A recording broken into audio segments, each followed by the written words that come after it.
This morning I'm going to be filming a little bit more new videos for Let's Ask Shogo, probably some short videos and such. And I have this new beautiful yukata that I got. I talked a little bit about this new shamo. Yeah, we call them the battle cock. Yeah, the shamo, the black. Yeah. And everything. It was just really, really cool, by the way. But there's this one other one that I got recently, and it's orange and black. And do you guys know what hyakkiyako is? Hyakkiyako. It's the 100 yokais. So it's believed that Nurarihyon, there's a yokai called Nurarihyon that's believed to be the leader of all the yokai. It's just like, Lion King, like lion's like the king of the jungle kind of thing. So Nurarihyon is considered like the boss, the king of all the yokais. And there is a story of where these different yokais from different regions would fight against each other, and there's this big war between the yokais. And the Nurarihyon from not from the Kanto area to the Kansai to fight against the fox, yeah, Kyubi, yeah, the nine-tailed fox. He brought the Hyakkiyako with him, yeah, which is the Hyakki, is the 100 devils or ogres, devils, yeah, demons, yeah. And Yako means to parade at night. Yeah. So it's a really, really cool yukata that I got. I'm going to be unboxing it this morning. So I'm really looking forward to it. But anyways, with all of my chatting finally finished, let's get into today's topic. All right. So guys, thank you so much for coming. All right, chat. Oh, sorry. Hold on. Manuel's here. That was originally his request to do this today. So okay, so guys, today I have, you can see it's a nagagi. It's a long kimono. Yeah, it's not the hangi that I often wear. Today we're going to be learning, practicing how to wear the hakama, a hakama over the long kimono. Okay, there's actually 4 different ways of doing this, and we'll start from the most difficult one. Okay, and the last one is unbelievably simple. So, all right, so what I want you to do is, sorry for my runny nose and everything.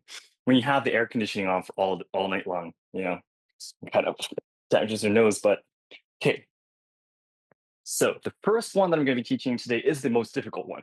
Okay, so you have a jibon on, I hope, yeah, and you can just put your kimono on. Okay, so what we're going to be doing is a little bit special from here. Okay, what we want to do is try to make this kimono a bit shorter. So I need you to also prepare a koshihimo. Any string is fine if you don't have a koshihimo. Yeah, we're going to be using one of these. Okay. All right. Koshihimo has a lot of different designs too, and I really like how even though they are of course hidden, under your kimono or under obi and such, yeah, everyone have created so many different designs. And if you really do want to show the design, you can use it for tasukigake, tying up the sleeves and such. Yeah, you can use it for that, and then you can kind of show the design. But I have a lot of them too. Yeah. All right. Now, with that said, what I want you to do is pick up the hem of the kimono and bring it inwards. Hold on, let me just go up my.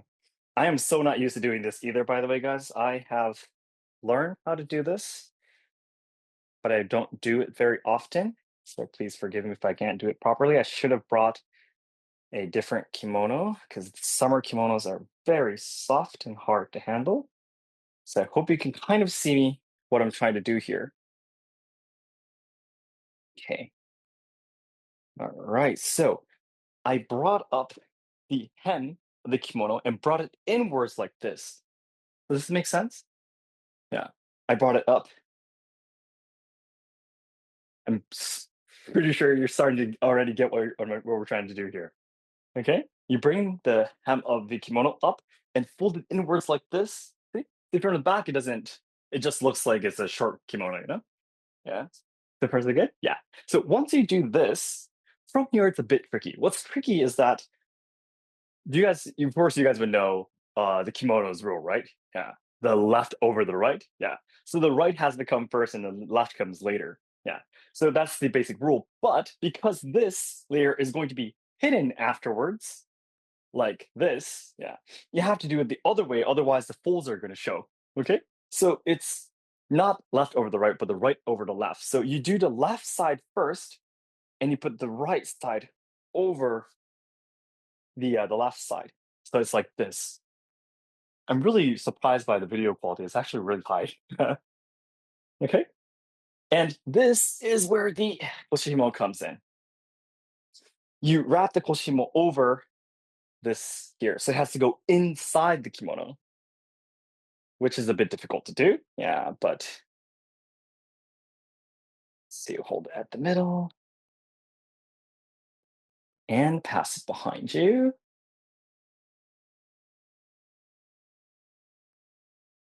Okay, and bring it here.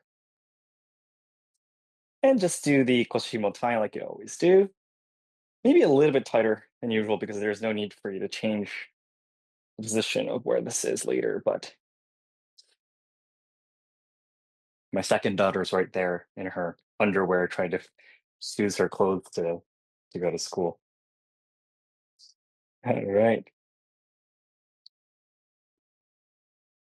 Okay, so far so good, guys. So it's like this right now. Okay, so you brought the head up. Yeah, you brought the right side over the left on purpose the other way.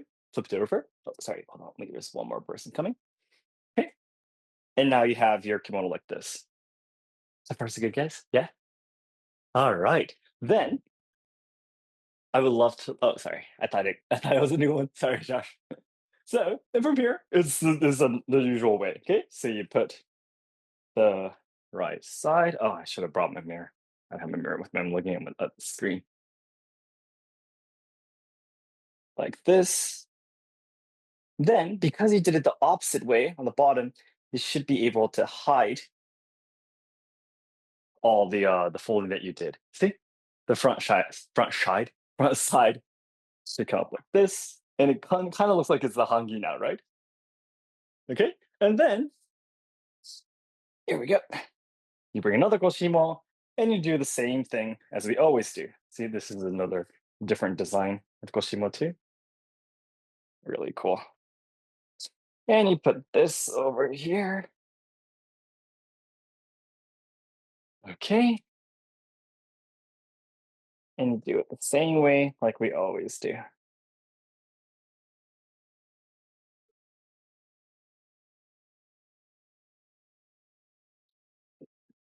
If you get used to it, it's actually not that difficult. And this is absolutely the best way to keep your kimono in good shape. Okay. So, guys, this is the most difficult way, actually. So, it's not that difficult, right? Yeah. See? Then you can absolutely avoid getting the hem of your kimono in the way. And you put the obi on, you put the kama on, and it's done. Very simple. Okay. All right. Then there are three more ways to do this. I'm going to untie my koshimo. I'm going too fast, or if you didn't understand something, you can just let me know in chat. I have my chat open right there too, okay? And of course, here you can rewatch the archive as many times as you like. The archive is completely free too, so all right. Then two other ways of doing it. Depending on the instructor, I guess you could say, they would teach you different things.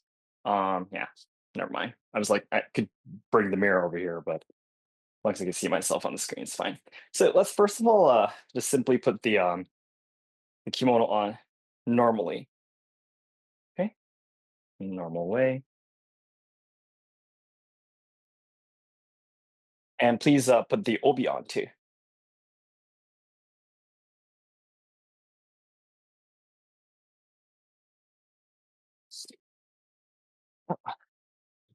Mine's already short. I'll go get my yukata. Oh, that's good. That's good. You can try it out with your yukata. Okay, koshimo first. Bring it to the other way. And by the way, so that hyakyako yukata is going to be coming soon. But also on, I just went to a, what should I say? Kind of like a, how do you say it in English? It's not a kimono shop, but it's a place that kind of makes the rolls of kimono into the kimonos. More like the factory kind of craftsmanship side of it. Yeah. I went to their place recently and I brought three rolls of kamono, we call them. The rolls of the sheets of the kimono, and they had me measure everything, my arms and my legs and everything. Yeah, and they're going to be I brought three tamono over to their place too, so that's going to be completed by they said August 7th or something. So textile factory. Yeah, I think that's exactly the right word. Yep. So I asked them to do that for me. So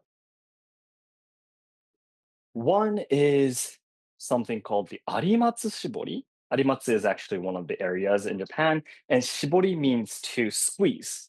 Okay, so there's actually a way of dyeing kimono by squeezing it. So was it just me, or when I was in Michigan, there was this summer camp that I went to, and you would have these white t-shirts and you would like kind of roll them up and squeeze them, and then put them in like paint or whatever, and then when you bring it up and you untie that, there's like this twist written on it. The colors are all like twisted. That makes sense. Yeah, there's actually a traditional style of doing dyeing kimono that way in Japan, and it's called arimatsu shibori, and it's like the representative type of cool looking yukatas, in Japan, in the world of kimonos. So a lot of women love wearing arimatsubori for yukatas during summertime because it looks very cool. Yeah. By cool, I mean not the yeah, it looks cool, but this kind of cool. Yeah. And I've never owned a arimatsu style yukata before, but this is going to be my first time getting one, so I'm really excited. My wife Harumi actually went with her kimono instructor friends, and she found a very cheap one, a little bit old actually, and it was still in a tamono shape. I brought it over to the textile factory, and they're going to be changing it into yukata in less than a month. Yeah, that's really very exciting. There's two more designs. One is actually the catfish. Is that right word in English? Catfish. Yeah. And the other is I think it was Asian or something. Like, is it like a light blue yukata, really close to what I'm wearing right now? But there's white pigeons, I think it was pigeons. Yeah. They're written on it. Yeah. And it's really, really cool too. All right. So yeah, if you have the obi on, all right.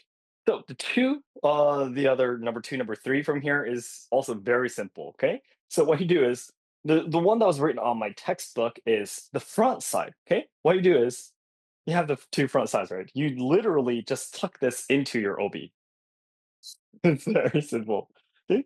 So you bring it up. Any of the layers is fine. Just bring it up, and then the part that comes up, you tuck it back in downward like this. Okay. This side too. You bring it up and you tuck it back down. And you make it short like this. See? Very simple, isn't it? Yeah. Like, why didn't I think of that kind of thing? Yeah. This is another way of doing it. Okay. Number two. Very simple, very efficient. Yeah. The only problem though is that because you have the front hem of your kimono in front of your obi, yeah. If you accidentally like have a vivid color yukata and such, and if this accidentally sticks out like this, you might have this coming out of above your hakama during the day. So that's a little bit of a problem, but unless you yeah, if you yeah, I guess it would be better if you can pull it up quite a lot and then try to tuck in a bit longer, then it should be okay. Yeah. Otherwise, it might show a little bit like this. That's probably the weak point. Yeah. Again, if you do it the first way, yeah, it takes a little bit more time, but some trouble like that would not happen. So that's the strength of it. Okay. Number three is again very simple. Very, very simple. Bring this down. Now we just now brought up the front side of the kimono, right? So the other side is the back side. Okay. So what you do is you bring up the back of the kimono and here, where the sechushin is. You literally just simply tuck this into your obi, which is where your hoshi that hera bera, sorry, this would go in the place where you usually tuck this. Okay? You just literally insert it in there, and you can put your hand in and be sure they have plenty tucked in right here. Like this, make it short too. This is another way of making a shirt. You might have seen like pictures of townspeople like during the Edo period with their kimonos up like this and their legs shown. Yeah, this is a way to get their kimono away, out of the way, so they could run and stuff like that. Yeah, as well.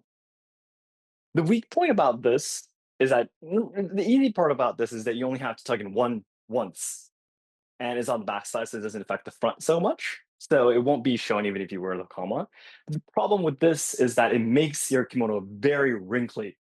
Yeah, so if it's a good quality kimono, let's say for example, if you're going to be wearing a monsuki hakama, yeah, with the common crest and the striped hakama and such, sometimes the monsuki itself is the long type of kimono. If you do it this way with that, yeah, those monsuki kimono are the highest grade of men's kimono, right? So they could be very expensive. Yeah, if you try to get like a decent quality, it's at least 100,000 yen, I would say. That was like the lowest.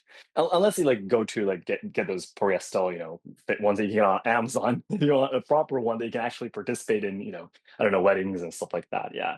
It's at least that price. So doing this to your silk kimono, yeah, is a bit painful. Yeah. So that's the weak point. Yeah. The front side doesn't make that much wrinkles. Yeah, it's only on the really at the edge, but this does make your kimono very wrinkly, so that's the only problem. Okay. And the fourth way of doing it, which is something that I often do when I am in a hurry, is is this. You bring your kama and you put your feet in. That's right. You just simply ignore it. Yeah. You just simply ignore it. You can put your legs in and you could just put your kama over it like this. Yeah. It's something I do all the time. So I don't do anything to it. I just keep it down like this and I just put everything in and it looks okay. So you could do it this way too. Yeah. So again, the problem with this though, without doing anything to it, yeah, again, it does get it's really difficult to move around sometimes. Yeah, the what should I say? The kimono inside the kama does get in your way when you want to move around and such. And number two, again, it does make your kimono very wrinkly. Same thing, yeah, because the separation of the kama is going to, make your kimono messy. Yeah, but other than that, um, I probably haven't had like that much trouble with just putting the kama over the kimono without doing anything special to it, to be honest. So if you're in a hurry, yeah, I just wanted to share this because if it's okay with you, depends on the fabric. If it's like a really strong kimono, if the fabric is strong, like denim kimono, sometimes doing this is almost impossible because the fabric is too strong. Yeah, but if it's not, you could just put the kama on, and if you could, if it's okay with you, then that totally works too. Yeah, a lot of people do it this way as well. Okay, tie dye, the duck tail method. Oh, really? I even in this style look elegant, Shogo. Really? Okay, thank you. All right, and then you just simply put the comma on. So, okay, all right. So those are the four ways of wearing a comma over the nagagi, the long kimono. Okay, all right.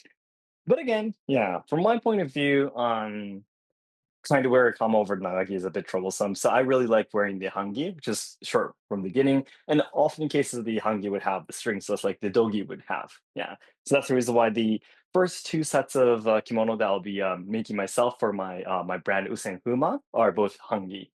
But recently, though, because I'm really starting to love kimono even more after starting these lessons and making more videos about them, I'm really starting to like the Nagi style too. Yeah, I don't usually go out with Nagi style that often, to be honest. I did it once, but again, it is very difficult to move around, and such. So I still probably wear the kama, but when you want to, for example, wear a kimono and want to take, let's say, pictures or stuff like that, it is really nice to have more designs on your legs too of the kimono, yeah, and not hide everything with your hakama, yeah.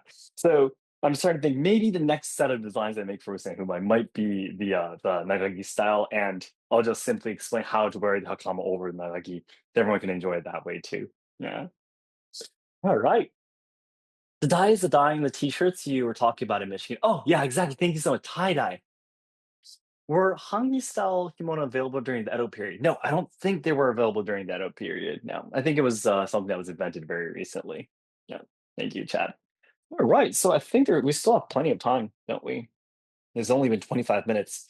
Hmm, what can we do? I could, then at the end, next week, by the way, I've already have plans. Next week, I want to practice with you guys the Ikemonji Musubi, which is the type of the Hakobi knot. That's originally the proper way to tie if you're going to be wearing a Hakama. Yeah, this is just the katabasami, but Ichimonji Musubi, I did a little bit of it last week, but I want to practice that with you guys because if you're going to be wearing like a official kimono like the Monsuke Hakama, if you're going to be taking part in M performance and such, if you're training in Budo, then that's the way you should tie the Kakobi. And there's a variant to the Ippon Musubi. There's a katana gashi, yeah, where you have one side of the obi hanging on purpose. Yeah, that's more of a fashionable style, but that's kind of like version two of Ippo Musubi. So I would like to teach those next week. So you now know everything about basically of wearing kapama. Well, I haven't explained about the Jumonji, Ichimonji, and everything yet, but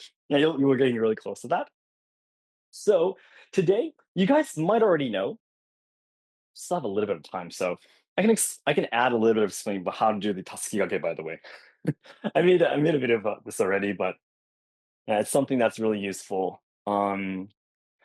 So when I went to the Kyujutsu dojo, I was asked to do the Tasukigake too, and when I went to the sushi place yesterday, I did the Tasukigake as well. So it's really simply very cool if you can do it quickly, and get your sleeves out of the way because it is quite necessary sometimes. Yeah. So if you have long sleeves like this, sometimes you want to get them out of the way. And this is something that Japanese people have done from old days too, like during the Edo period and such. There were even samurais that had jobs for cooking. Yeah. So only, for example, high-ranking samurais or samurais of a certain rank can enter certain places inside the castles, right? Yeah. So what they would do is they would actually have samurais who specialize in cooking the dishes for the lords. Yeah. And the reason why they use samurais is because samurais are high ranking and only high ranking people are allowed to be close to the lords. So there were actually samurais who were supposed to be warriors, but during the Edo period it was peaceful. So their jobs were to, for example, cook food for their lords. And when they were going to be cooking food, of course, they would do the tasiyake, yeah, to get the sleeves out of the way when they need to cook food and such. So it was not something that was done in the past. Okay? So what you do is you prepare a koshimo like this, and a lot of people are very surprised when I explain this to them, but you literally hold one of the ends in your mouth. Okay. I had some people in the comments saying that, oh my gosh, Japan is so hygiene and they suddenly ask you to hold your koshimo in your mouth. That sounds really, but that's the way you do it. Okay. For some people, when they don't want to hold it in their mouth, they have it under their chin like this. Yeah, but it's really hard to do. Yeah, and especially if you try to pull hard, yeah, it kind of slips out under your chin. So I just simply hold it, yes, as lightly as possible. Though you don't want to, really bite onto it. But once you hold it, kind of, I'm gonna be like Zoro, trying to hold one side and talk at the same time. So on your side, under the sleeve, okay, go alongside. The rest goes here, and you pass it behind your back. You're gonna be making an X on your back. So you hold the one at on side on your mouth. Mm-hmm, mm-hmm, mm-hmm. And under the sleeve, and you've got one sleeve. Okay.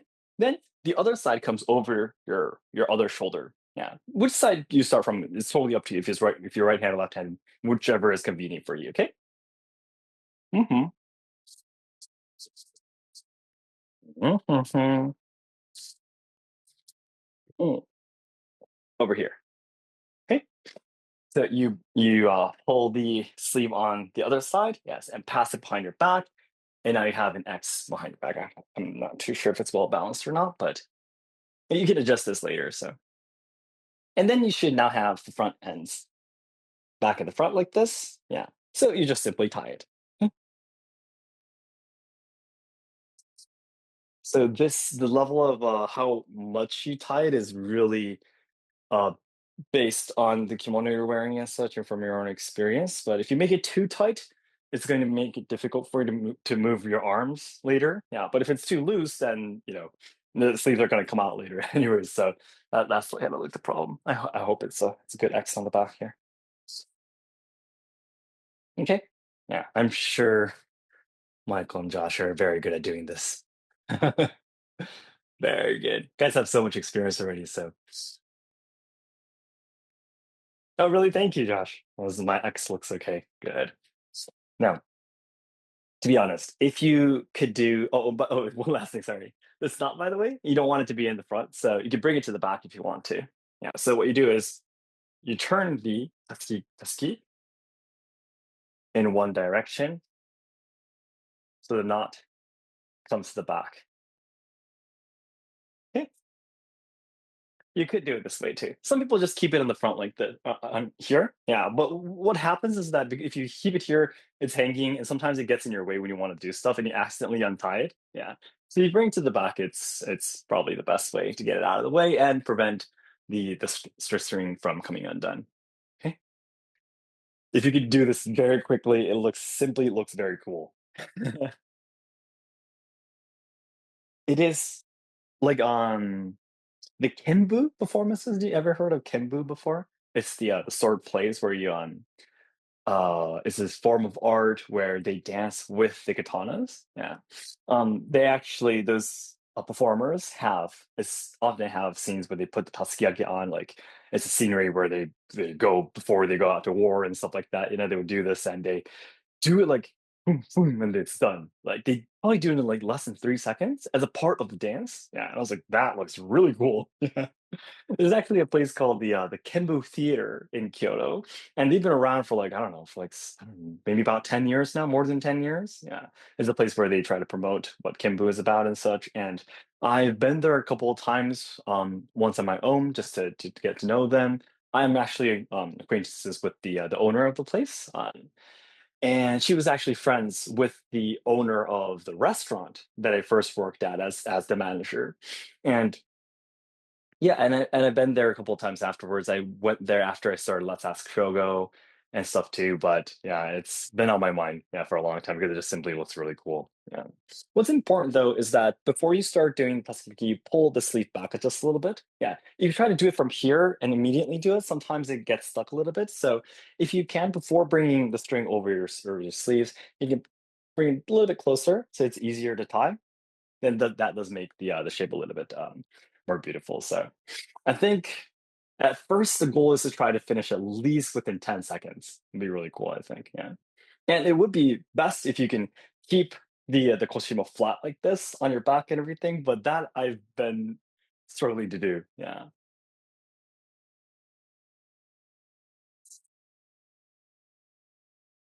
And that's probably more than 10 seconds. The time part at the end is difficult. There we go. Probably exactly 10 seconds or something like that. And read to the back. All right. Uh, Karin-san, I think you have teach these before in your YouTube channel. That's where I learned most of kimono. If it wasn't for you, Shogo-san, I would never found the amazing culture of Nihon. Oh, thank you so much. I'm so glad you say so, Karin-san. All right, perfect. Then, guys, I think that'll be the end of today's men's kimono dressing class. Thank you so much for participating. Yeah, next week we'll be practicing the Ichimonji and the Ichimonji version 2, which is the katanagashi. We'll practice that next week. And I think the week after that, we can practice the 3 different ways of tying the front of the Hakama. And we'll practice that a little bit. And yeah, we just simply go back to doing all the other kakobi musubi, the ties that we haven't done before. Yeah, and I'm always open to requests too, by the way. Yeah, so we can do that as well in the future. Right. And for those of you who are taking my Japanese online lessons, which are held tomorrow morning at the same time, I'm really sorry that I haven't been able to post this week's hiragana and katakana. I've been, guys probably know I've been using iPad, a mini iPad, and an Apple Pencil to do it. But my kids were like, "Oh, Dad, that looks really cool." I'm like, "Oh, you want to try it out?" And I hand it to them. Next moment is gone. Yeah, so I'm probably gonna be ordering a notebook style, like the ones that elementary school kids in Japan would use, like to practice their hiragana. I think I'll be buying something like that, and I'll just be using a pen or just a normal pen, a pencil to do it from now on. So this week, I'm so sorry I'm going to be missing it. Unfortunately, I've been looking around for 2 days and I still haven't been able to find it. Apple pencils aren't cheap, so my wife were like, "Oh, where is it?" But yeah, so we couldn't be able to find it. So we'll move on to the note, just a normal note and pen. So as many tips for looking acceptable at Embus would be awesome. Yeah, yeah, yeah. Well, I think for the tips for looking okay at Embus would be covered last week, I think. Wearing a jibon and making sure that the obi doesn't show, because your column comes down. Wearing a black obi will prevent that from happening. Making the front knot of your dogi stronger so it doesn't get loose. Yeah, and wearing your tabi first. Yeah, first of all, yeah, you got to put your tabi on first, and yeah, I think those are some tips. I will probably. I'll say to new members, you'll probably notice that I posted a video talking about how to wear kimono if you're a bit slim, yeah, if you're thinner, and those are the tips I know. So yeah, because if you're a little bit wider, yeah, if you have a big belly, yeah, then actually, yeah, kimono is perfect for you because if kimonos are made for bellies that are sticking out, yes, to support your belly with your obi and stuff. So it shouldn't get loose that easily. Yeah, if you have the proper way of tying it. And from there, it's really just from your experience, how to keep the kimono in place, how strong you need to make knots and everything. So, mhm. All right, then, guys, thank you so much. Yes, those of you taking my Japanese classes, I'll see you tomorrow morning. Okay, and if you have any questions or any requests, yeah, please let me know anytime. Okay. All right, guys. Thank you so much. Then I'll be enjoying my day, taking some videos. For my podcast channel with my wife, we're going to be heading over to a very nice mint sushi restaurant called Entotsu in Kyoto. So we can look forward to that.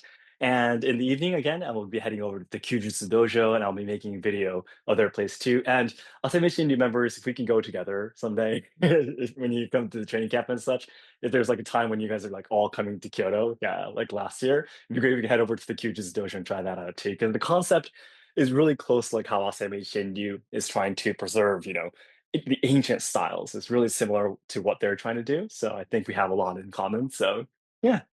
So guys, thank you so much. Please have a nice day or good night, I think, for most of you. All right. Mata laishu. Thank you so much, Manuel. I hope you enjoyed today's lesson. はい。では、さようなら。バイバイ。